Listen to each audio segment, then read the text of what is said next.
us for this system update and outlook briefing. Very pleased that you could join us, and we thank you as always for your interest and participation in these events. As you're aware, we are again facing a situation where our generation capacity is constrained. This has led us to the imposition of stage 2 load shedding. Immediately prior to this media briefing, we issued a media release that again announced that from this evening at 5 o'clock until tonight at 10 o'clock we will implement stage 2 load shedding. This is unfortunately necessitated by a number of breakdowns and delayed returns to service of units, which Mr. Matubula will talk to when he makes his presentation.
It's been going on for 14 years now. We need to take urgent steps to address load shedding. From an Eskom perspective, we have therefore welcomed the initiative by the DMRE to issue bid window 5 and 6. We're working very closely with the DMRE as well as with the IPP office to accelerate and expedite the implementation of these projects.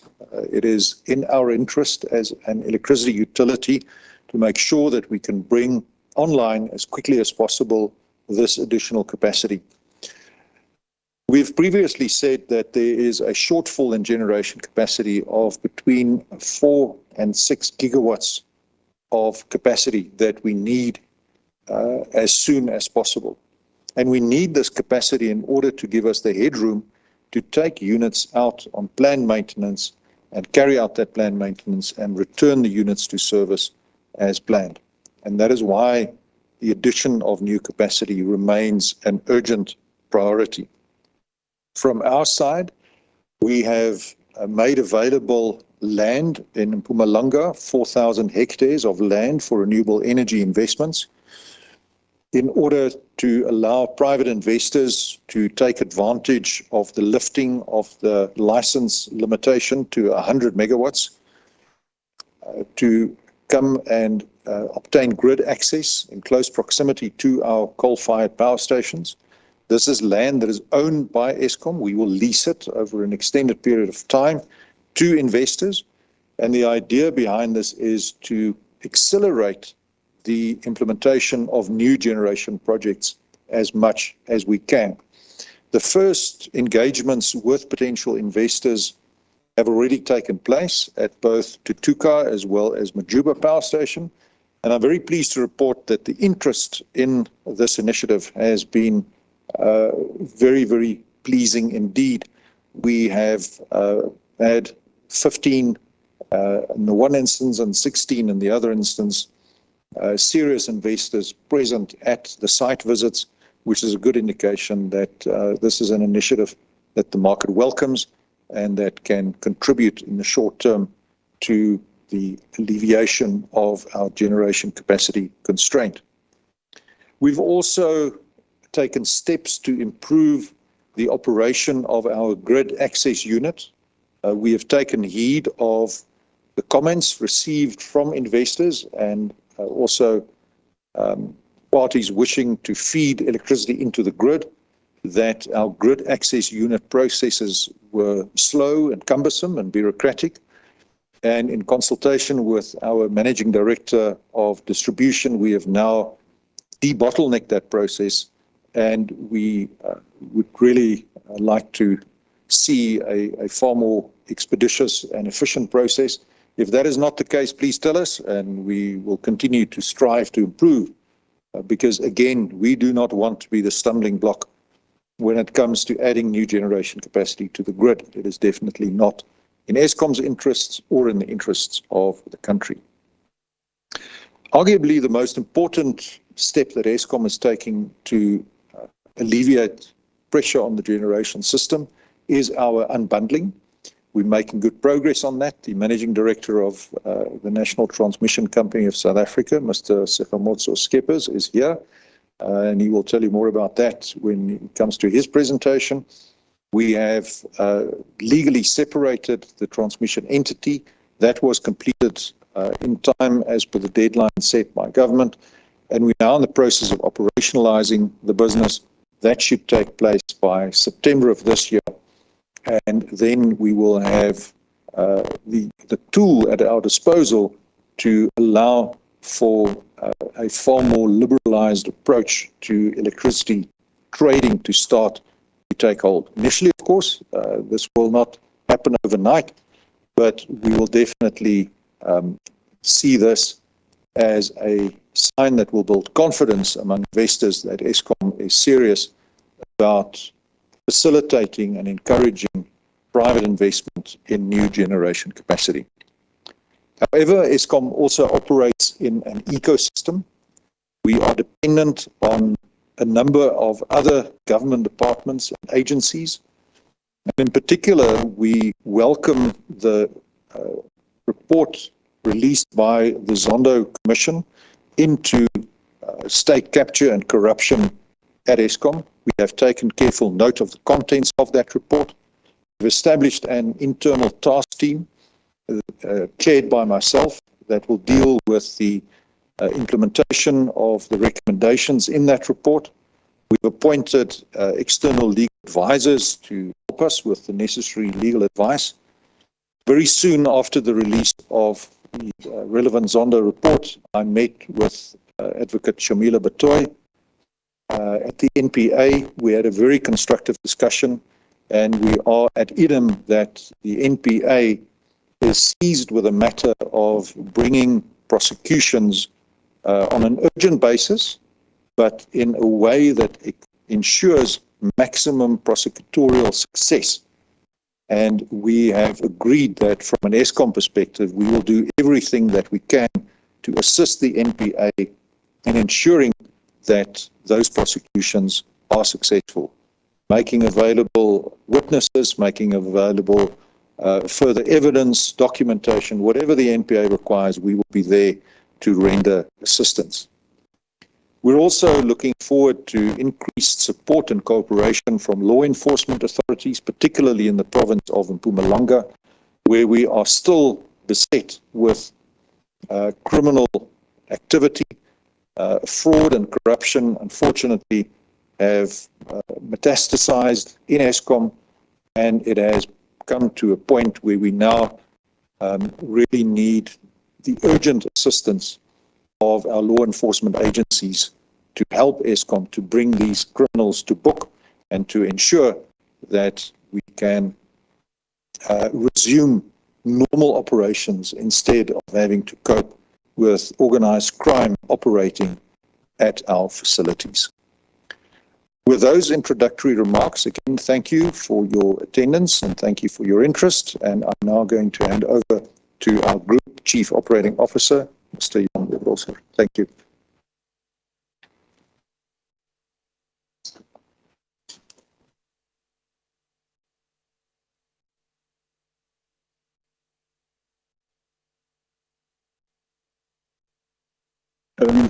Good afternoon to all those that's connected and also those present here today. This thing is working.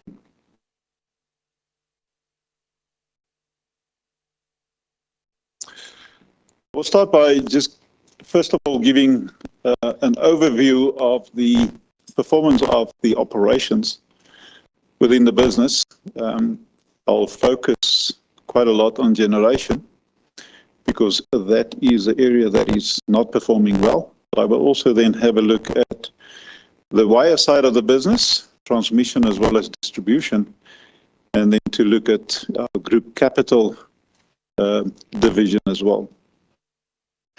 Now we can see continue to see varied performance by our operating divisions year to date. So this is at the end of our financial year, March 2022. But we generally have very good performance in the network side of the business, that being transmission as well as distribution.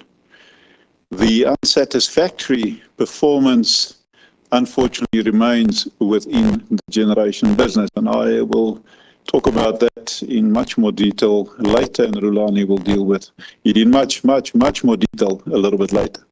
So on the distribution side, our technical performance is positive, and specifically related to the duration and frequency of incidents, as well as restoration time. So I'd like to really congratulate and thank the colleagues within the distribution environment, specifically those that is, intimately involved in the network side of the business. Colleagues, well done. Please keep it up. And on the transmission side, we also see good performance with system reliability, the number of interruptions, and then also I must admit that I'm very proud of the team in terms of the maintenance of assets that is aging rapidly. So also my sincere appreciation and congratulations to colleagues in the transmission side of the business. Please keep it up. However, on the distribution side, the municipal debt remains a headache, a significant headache, with the outstanding debt in excess of 40 billion rand. And then obviously we have some challenges with energy losses, specifically non-commercial energy losses, or more blatantly theft of electricity. So that remains a significant challenge. We do have, initiatives in place, but we do need political assistance in dealing and solving this significant challenge that we do have. Now, on Koeberg, I'd like to state that good performance, safe performance, and I'd like to emphasize very safe performance. The National Nuclear Safety Regulator Board just concluded, I would guess about 4 weeks ago, 5 weeks maybe, again an audit, and the feedback was that we are operating Koeberg very safely. So to the colleagues, well done, please keep it up. So Unit 1 currently is operated very safely and has been online up until today for 196 days. Now Unit 2, we commenced a normal maintenance and refueling outage on the 18th of January. And the intention then also was to execute 2 projects. So one is the steam generator replacement, 3 generators in the Unit 2, as well as the reactor vesselette. Now, we made a decision early in March to unfortunately postpone the steam generator replacement. And that was mainly because indications were that we would exceed, the planned outage time, which is end of June, early July. And for quite an extended period, which would have added, at 920 megawatts, a significant risk to load shedding. So that's why we've made the decision. So this replacement of the 3 steam generators for Unit 2 will then be executed in the new cycle, or the next cycle, which will be towards the end of next year. Now, on the new build, Kusile 4 was synchronized the first time in December last year, and we achieved maximum load in the beginning of January this year. Now, on the 28th of March this year, we have done successfully the 72-hour full load test run, and on the 27th of April, the 30-day reliability run. So it is all according to plan, and currently the indication is that we are looking at sometime in July that we will be ready to place this unit into commercial operation. They are currently, that is from a operational point of view. However, there are other contractual issues that we are assessing which may delay the commercial operation of this unit, but it will still contribute to the grid with, up to a maximum of 800 megawatts. So the coal stock levels remain extremely healthy. We have on average 38 days of coal stock. And if you add Medupi, it is actually 77 days, but we are mainly focusing on excluding that additional stock at Medupi, so 38 days. So, and no power station is below the Eskom allowed level as well as the grid code level. Well, then generation, that remains unfortunately a concern. And I would like to just separate, when I talk about generation performance, I'd like to separate the performance and to focus on where the challenges are. And that is in the coal fleet. As I said, our nuclear is performing well. Our peaking, which includes open cycle gas as well as our pump and hydro, performing extremely well. So the challenge that we do have is in the coal side of our business. Now, the energy availability is not even close to where we would like to have it. But I'll talk a little bit later about some of the contributing factors why we are sitting on 62%. So we will continue with our reliability maintenance to make sure that the investment in the system and the generating units that require this reliability maintenance will continue. And obviously that has a negative effect on the available capacity, given the demand of the country. I'm also proud to say that our rain readiness, over the last 2 years have held up, very good, very well. And it assisted us, with the good rains that we were blessed during the summer, as well as now in the month of April. Unfortunately, if you compare the days of load shedding from the 1st of January to where we find ourselves as the end of April, and as we speak, where we stand today, last year we had 26 days between the 1st of January and May. But where we find ourselves now, including yesterday, 32 days of load shedding up until yesterday. So we had 6 days more than virtually the same period last year. Now, on the environmental matters such as emissions, as well as using water, on the emissions side, we had some good performance improvement. We're not where we want to be yet. However, there's very good performance improvement. However, on the water utilization usage, we still have some challenges. Now, the safety performance, one can say we are well below our tolerance level.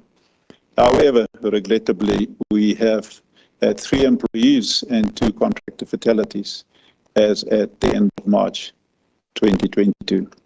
So where the performance is in general, safety good, we unfortunately had the fatalities. That is painting a very red, sort of swipe over where we have performed well below our tolerance levels.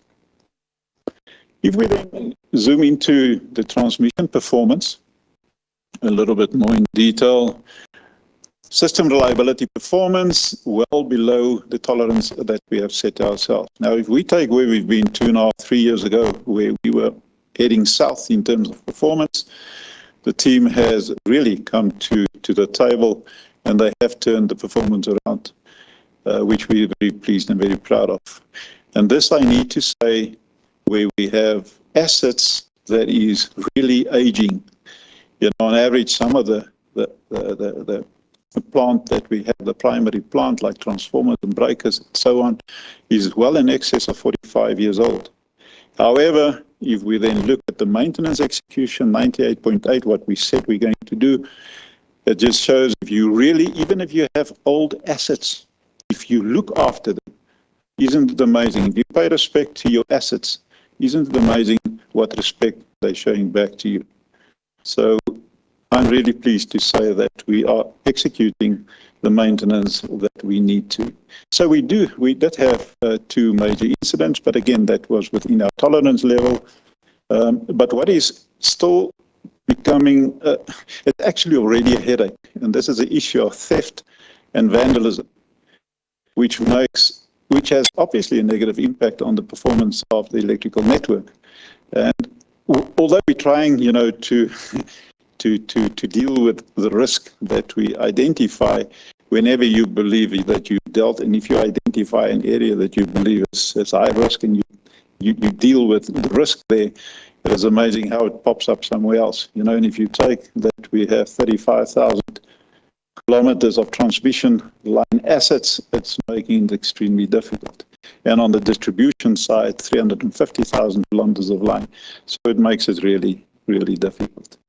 But all in all, good performance by our transmission colleagues. Distribution, the same.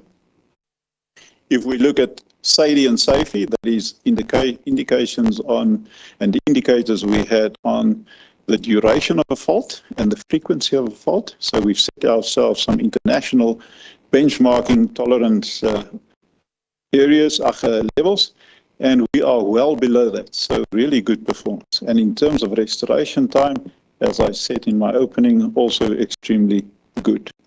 Now, unfortunately, electrification, where we set ourselves a target of 99,700 connections, we didn't make that. We were below by about 1,707 connections. However, if you take year on year and you take cumulative, we're well ahead. But for the year, we did not achieve what we set ourselves. Maintenance also, you can see that there's a lot of focus that we do the maintenance on the distribution network. But on refurbishment, this is where you take out networks and you refurbish it. You spend a lot of money and you replace assets on that specific, line. So we haven't achieved what we set ourselves. However, those projects that we haven't executed has been rolled over to the next financial year. But all in all, again, distribution performance extremely positive. So we also have the same challenge, as I said earlier, in terms of vandalism as well as theft. We look at group capital. It's a very busy slide, so I'm just going to highlight a few because you will have the presentation available. I've spoken about Unit 4. Right. And so we come out of that Eskom briefing. Among things there, outstanding debt standing at around 40 billion rand, saying that Eskom is still battling criminality, especially in Mpumalanga, that was singled out for challenges there. Eskom saying they're going to assist the NPA in terms of documentation, evidence, and anything else that's needed in terms of the state capture report that it came out. And CEO André de Ruyter saying that load shedding will not become the new normal. It seems, though, that it may be, but we'll look and see. It's time for a short break. I'll see you at the top of the hour with more news. Do stay with us on Point.